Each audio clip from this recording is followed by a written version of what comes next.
صدوق کی بہت بڑے مجتہد ہیں اور محدث ہیں اور فقیہ ہیں شیعہ حضرات کے. یہاں انہوں نے اپنے عقیدے کے مطابق سیدنا صدیق اکبر اور سیدنا فاروق اعظم کا سیدہ کائنات کی خدمت میں عیادت کے وقت ان سے ملنا آنا اور زیارت کرنا اور عیادت کرنا بیان کیا ہے. الحمدللہ پیرو قادری صاحب نے ترقی کی ہے اور ان کے حوالے اب ٹھیک ثابت ہونا شروع ہوئے ہیں بڑی مشکل سے. پہلے ہمیں بڑی دقت ہوا کرتی تھی کہ ان کے حوالے ڈھونڈ رہے ہوتے تھے ہم.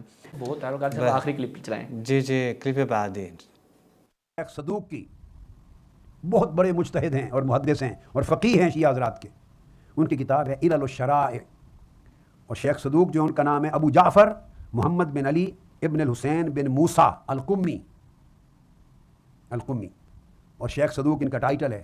ان کی وفات ہوئی ہے 381 ہجری میں. 381 ہجری وفات ہے. اور نسخہ جو میرے پاس ہے یہ مطبوعہ ہے نجف اشرف کا، عراق کا مطبوعہ ہے. 1385 ہجری کی طبع ہے. انگریزی حساب سے 1966 عیسوی کی طبع ہے یہ شیخ صدوق کی علل الشرائع. معروف کتاب ہے. اس کا باب نمبر 148 چیپٹر 148 صفحہ 184 اس وہ بیان کرتے ہیں کہ سیدہ کائنات کے غسل کا بیان امیر المومنین نے کیا، وہ بیان آتا ہے. پھر اگلے صفحے 185 پر بیان آتا ہے کہ وہ کس وجہ سے سیدہ کائنات رات کو دفن کی گئیں، دن کو کیوں نہیں کی گئیں. یہ سارا بیان چلتا ہے. اس بیان میں پھر ان کی پوری علالت کے دوران کے سارے واقعات آتے ہیں. یہاں انہوں نے اپنے عقیدے کے مطابق سیدنا صدیق اکبر اور سیدنا فاروق اعظم کا سیدہ کائنات کی خدمت میں عیادت کے وقت ان سے ملنا آنا اور زیارت کرنا اور عیادت کرنا بیان کیا ہے. مگر انہوں نے سٹوری اپنی الگ بنائی ہے. راضی نہ ہونے کا تذکرہ کیا، اپنے عقیدے کے مطابق چلے ہیں. یہ تمام صفحات، یہ پوری بحث 184 صفحے سے شروع ہوتی ہے اور 184 سے شروع ہو کر 199 صفحے تک جاتی ہے. 6 صفحات ہیں پورے، بڑے سائز کے 6 صفحات ہیں. پورا باب ہے اپنے شیعہ عقیدے کے مطابق بیان کیا ہے. اور سارے تذکرے میں سیدنا فاروق اعظم کی طرف منسوب یا جھوٹی حکایت کا نہ ذکر ہے، نہ نام و نشان ہے، نہ اشارہ ہے. اور طویل مذاکرہ بیان کیا ہے سیدنا صدیق اکبر اور سیدنا فاروق اعظم کا سیدہ کائنات فاطمہ الزہرا سے. ان کی ناراضگی کو بیان کیا ہے. پورے صفحات بھر دی ہیں. مگر اس مذاکرے میں بھی اس حملے کا، واقعہ کا اور اس بہت بڑے فتنے کا انہوں نے ذکر تک اپنی زبان پہ نہیں لایا، نہ اس کا وجود ہوا ہے. سارا نہ سیدہ کائنات بیان کرتی ہیں، نہ مولا علی شیر خدا بیان کرتے ہیں، نہ روضۃ الواعظین میں زین المحدثین محمد بن فتال نیشاپوری بیان کرتے ہیں 5ویں صدی ہجری تک. نہ علل الشرائع میں شیخ صدوق 381 میں وفات پانے والے نہ وہ روایت کرتے ہیں. تو یہ واقعہ اب کیسے بن گیا؟ ناظرین آپ نے سن لیا کہ وہ فرماتے ہیں شیخ صدوق رحمۃ اللہ علیہ نے بھی اپنی کتاب میں جو 381 ہجری میں فوت ہوئے ہیں تو کہہ رہے ہیں کہ انہوں نے بھی نہیں لکھا ہے اپنی کتاب میں. جب وہ اپنی کتاب میں شیعہ مجتہد ہیں، ان کا عقیدہ ہی نہیں ہے، تو آپ کے اتنے بڑے بڑے علماء جو ہیں وہ تو قائل ہی نہیں ہے، پھر آپ کیوں قائل ہیں؟ ویسے بھی آپ سب کو پتہ تو چل گیا، یعنی اب شروع سے ہم نقد کر رہے ہیں، آپ کو معلوم تو ہوا کہ جو حوالے دیے جا رہے ہیں اس میں کتنی صداقت ہے. لیکن چلیں پھر بھی ہم مجبور ہیں کہ ان کے ایک حوالے کو کوٹ کر کے اس سے جو ہے وہ نقد کر لیں، ورنہ یقین کریں وہ پہلے ہی پہلے 2-3 حوالوں میں ہی پتہ چل گیا تھا کہ ان کے حوالوں کی کیا حیثیت ہے. جی شہباز بھائی یہ حوالہ بھی رد کر دیں. چلیں جی. نہیں الحمدللہ پیرو قادری صاحب نے ترقی کی ہے اور ان کے حوالے اب ٹھیک ثابت ہونا شروع ہوئے ہیں بڑی مشکل سے. پہلے ہمیں بڑی دقت ہوا کرتی تھی کہ ان کے حوالے ڈھونڈ رہے ہوتے تھے ہم. کتاب انہوں نے جو پیش کی اور اس دفعہ بڑا ایکوریٹ حوالہ دیا انہوں نے. ملاحظہ فرمائیں کتاب علل الشرائع، ٹھیک ہے، شیخ صدوق علیہ رحمہ کی کتاب ہے. اس کی جلد نمبر 1 اور 2 ایک ساتھ ہی ہے. اچھا جی، دار المرتضیٰ بیروت کی یہ چاپ ہے، ٹھیک ہے، مکمل. طبعت اولا اس کا 1427 ہجری، میلادیہ 206 بن جائے گا. پوری تفصیل آ گئی آپ کے سامنے. آ جائیں جی. اب جو انہوں نے بیان کی کہ باب نمبر 149 کتاب جو ہے وہ اس کے بارے میں بتائیں کہ یہ کتاب ہے کہ جس میں مختلف چیزوں کی علتیں معصوم کی زبانیں بیان کی گئی ہے. مثال کے طور پر جنازے کی تکبیریں 5 ہی ہوتی ہیں، اس کی کیا علت ہے معصوم بیان فرماتے ہیں. تو یہ نام سے واضح علل الشرائع. علل وہی علت کی جمع، اسباب کی جمع، یعنی اسباب خود، یعنی آپ کہہ لیں کہ اسباب اور علل. تو ایک فرماتے ہیں 149 نمبر علت کیا ہے؟ العلت التی من اجلھا دفنت فاطمہ باللیل، کہ ولم تدفن بالنہار، کہ جناب زہرا سلام اللہ علیہا کو رات کے وقت دفن کیا جاتا ہے اور ان کو دن میں دفن نہیں کیا جاتا. اس کی کیا وجہ ہے؟ اس کی وجہ کیا ہے؟ ٹھیک ہے، یہاں پر یہ وجہ نہیں ہے کہ جناب زہرا شہید کیسے ہوئیں، یہ بھی نہیں پوچھا جا رہا کہ اس چیز کی وجہ کہ جناب زہرا اس دنیا سے کیسے گئیں.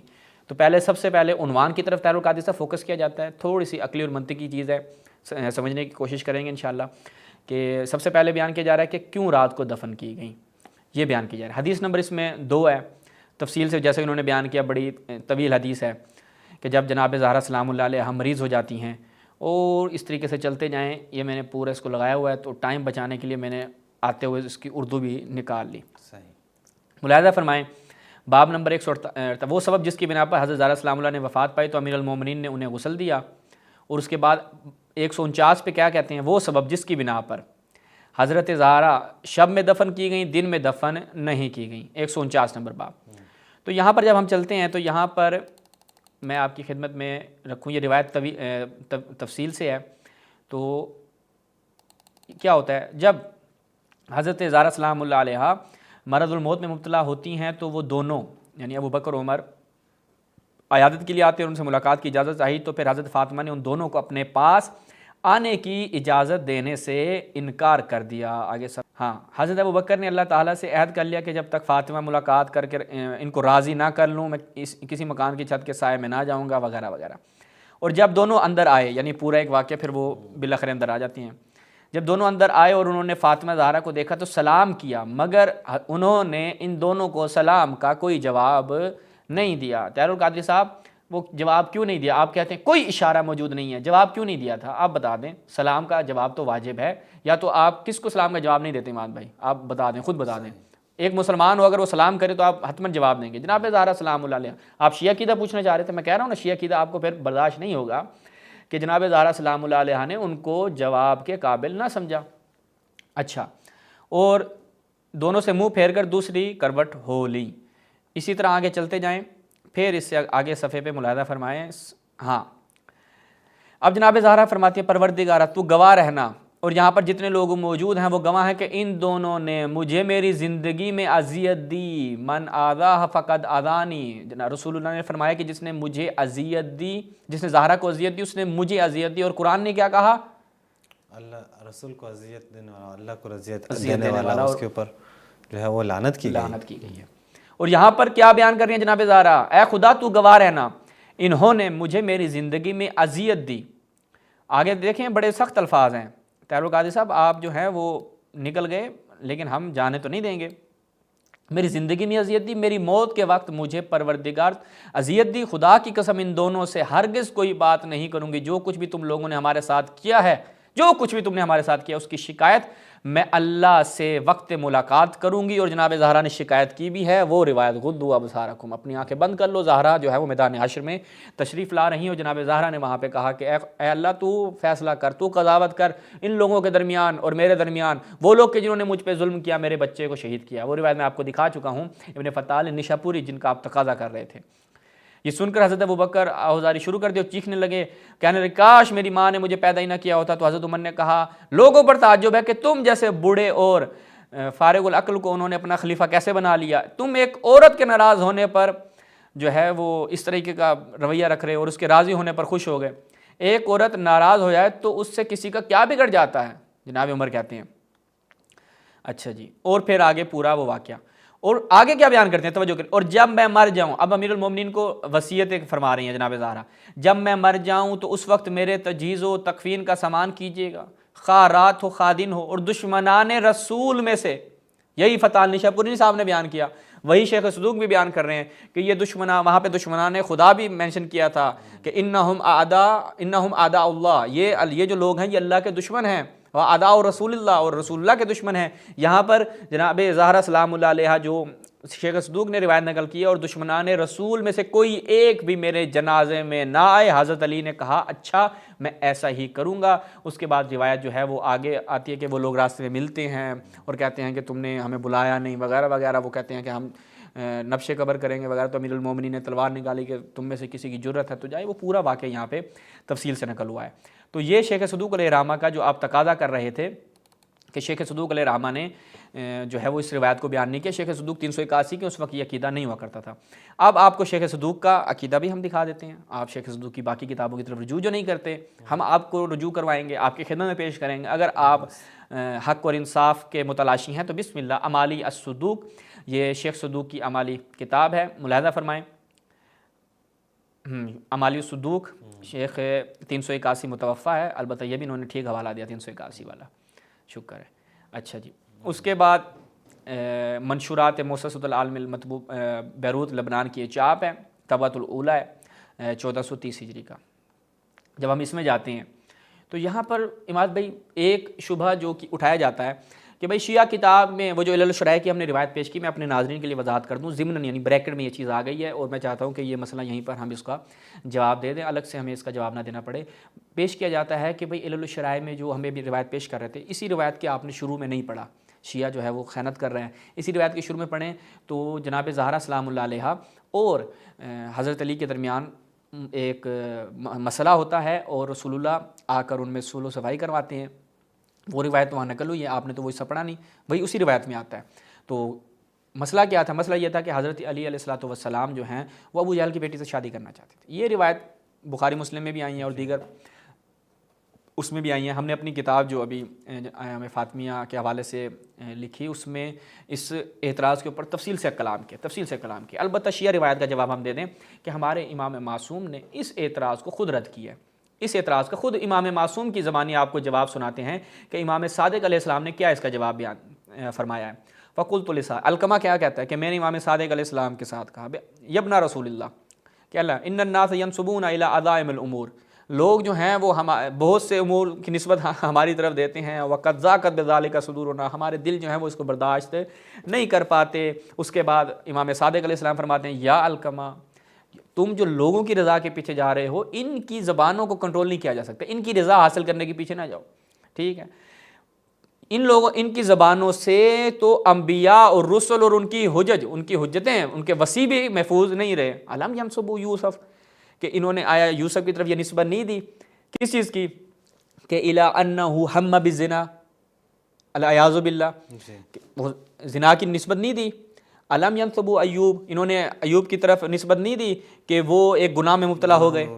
علم ینسبوا داؤد، انہوں نے کیا داؤد کی طرف نسبت نہیں دی کہ الی انہ تابع الطیر حتی نظر الی امرأۃ اوریا یا فہواہا، کہ ایک خاتون پرندے کے پیچھے گئے حضرت داؤد اور ایک خاتون کو دیکھا، اور یہ جو ہے وہ اسرائیلیات میں سے وہ روایات ہیں کہ جن کو امیر المومنین نے اگر ایک میں آپ کو فرض کر رہا ہوں کہ بعض اگر کتابوں سے کوئی نکال کے روایات دکھائے تو آپ اس روایت سے جواب دیجیے گا، ہر اس روایت کا جواب نہیں سے دینا ہے کہ کیا ان کی طرف نسبت نہیں دی گئی کہ حضرت داؤد جو ہے خاتون کے علیہ باللہ جو ہیں وہ عشق میں مبتلا ہو جاتے ہیں، سارے اہل سنت کی کتابوں میں موجود ہے۔ وہ ابھی میں اس طرف نہیں جا رہا۔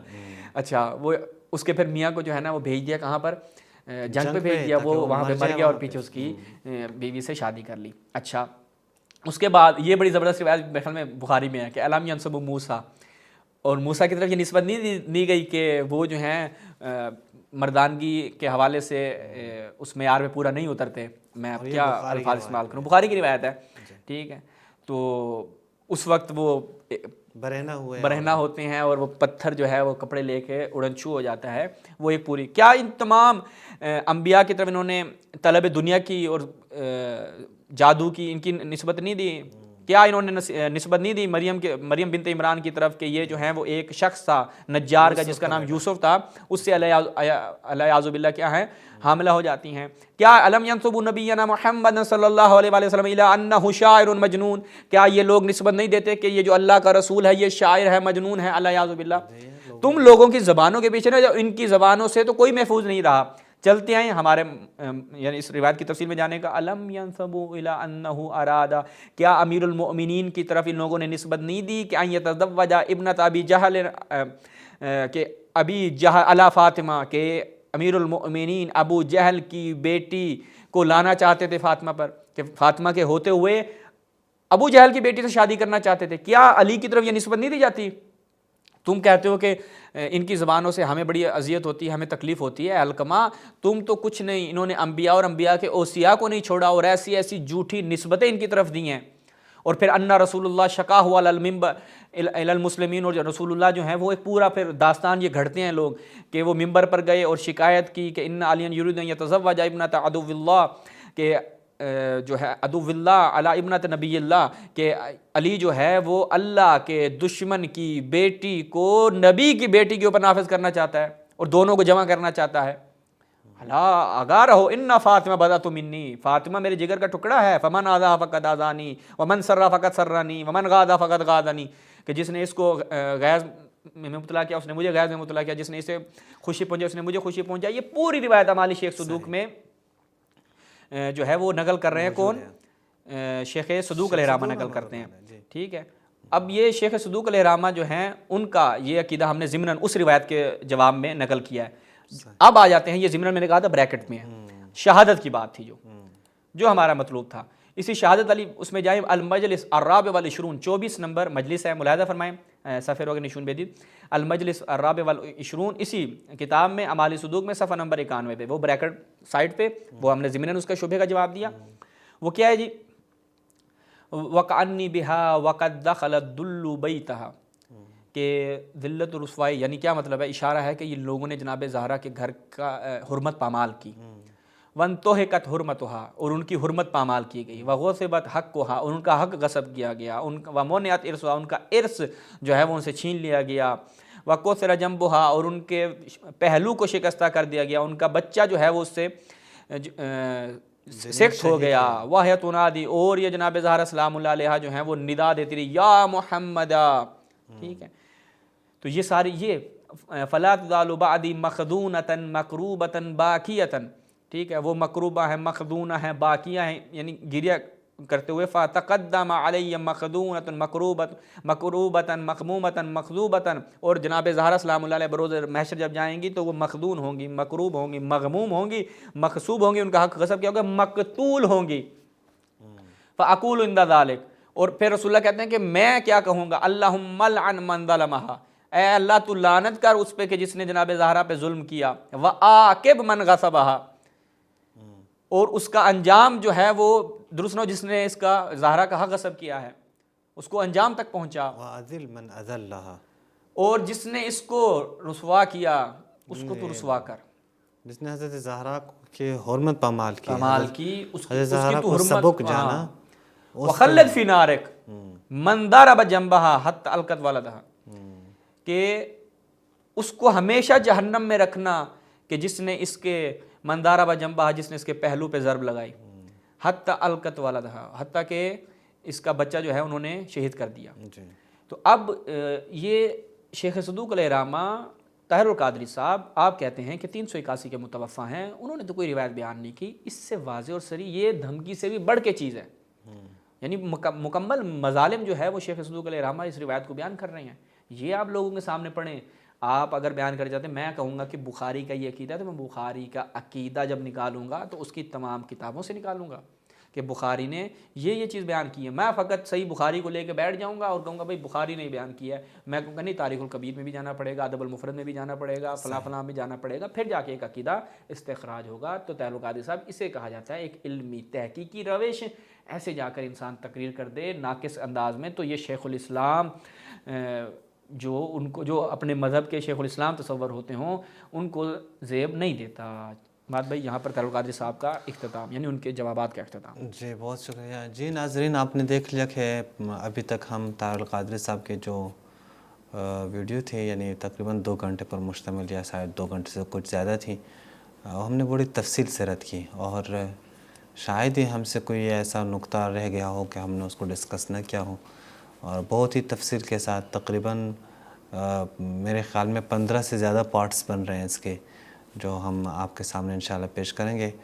انشاءاللہ ہم دیگر جو شبہات ہیں اس کے اوپر بھی جب اللہ توفیق دے تو بات کرتے رہیں گے. فی الحال آپ سے ہم اجازت چاہتے ہیں. والسلام علیکم ورحمۃ اللہ وبرکاتہ.